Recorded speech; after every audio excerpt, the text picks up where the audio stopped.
တနေ့သောအခါပကံပြည်ဤရွှေပြည်အောင်မြေတွင်ဖျားရှင်သည်တန်ဃာတော်များနှင့်အတူကြွရောက်နေတော်မူစဉ်ရုတ်တရက်မိုးခေါင်ကင်သည်မေးမောင်လာ၍လေပြင်းများတိုက်ခတ်လေသည်ထိုအခါအေရာဝတီမြစ်ကမ်းဘေးမှရေးပြင်းသည်လှိုင်းထန်၍နဂါးကြီးတစ်ကောင်ရွှေရောင်အလင်းတန်းများဖြာထွတ်ကာပေါ်လာတော်မူ၏နဂါမင်းသည်လူသားအသွင်ဖြင့်ဖျားရှင်အားဦးချလျက်အရှင်ဖျားကျွန်တော်မျိုးသည်ဤမြစ်အောက်ရှိနဂါပြည်မှနှစ်ပေါင်းရာချီ၍နေထိုင်ခဲ့ပါသည်ယခုမှဖျားရှင်ဤတရားတော်ကိုကြားနာရသည့်အတွက်ကျေးဇူးတင်ပါသည်ဟုလျှောက်ချ၏ဖျားရှင်သည်နဂါမင်းအားမေတ္တာတရားနှင့်သစ္စာတရားများဟောကြားတော်မူသဖြင့်နဂါမင်းနှင့်သူ၏လူမျိုးတို့သည်ကောင်းမှုပြုလိုကာငြိမ်းချမ်းစွာနေထိုင်ကြလေသည်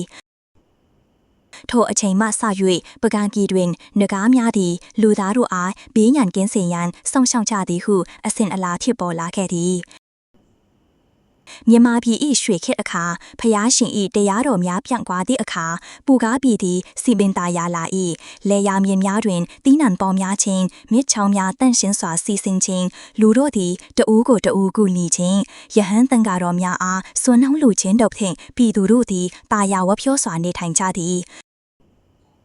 ထိုခေတ်ကာလကိုရွှေမြန်မာသည်ဟုလူအများအောက်မေ့ကြသည်နဂါးများသည်လူသားတို့ညတဟဆထထိစွာနေထိုင်ကာတဘာဝဘေးအန္တရာယ်များမှကာကွယ်ပေးသည်ဟုယုံကြည်ကြသည်ဤသို့ဖြင့်မြန်မာသည်ဖျားရှင်၏မေတ္တာတရားများရောင်ဝါနေသောငြိမ်းချမ်းသာယာသည့်ပြည်ထောင်တစ်ခုဖြစ်လာခဲ့လေသည်ဤဒီမှာဖျားရှင်လက်ထက်ပကံပြည်ဤအံဖွေရာများညင်ငင်းချမ်းသာယာမှုကိုရောင်ပြန်ဟတ်သည့်ပုံပြန်တစ်ပုတ်ပဲဖြစ်ပါတယ်။နဂါးများဤဆောင်ရှောက်မှုညင်လူသားတို့ဤကောင်းမှုပြုလုပ်ခြင်းတို့သည်မြမယဉ်ကျေးမှုတွင်နှက်ဆိုင်စွာအမြင့်တွင်နေဆဲပင်ဖြစ်ပါတယ်။